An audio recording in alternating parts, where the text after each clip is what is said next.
Three types ng cryptocurrency scams at frauds. Number 1 is yung mga fake websites.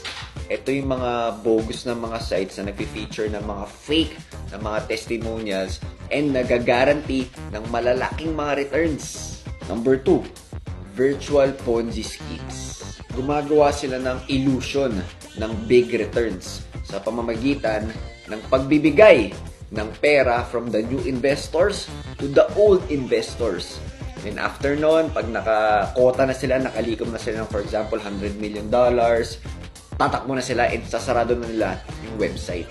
Number 3, celebrity endorsements. Nagbabayad sila ng mga influencers, mga celebrities, at nagsasabing sobrang ganda ng mga crypto na yun.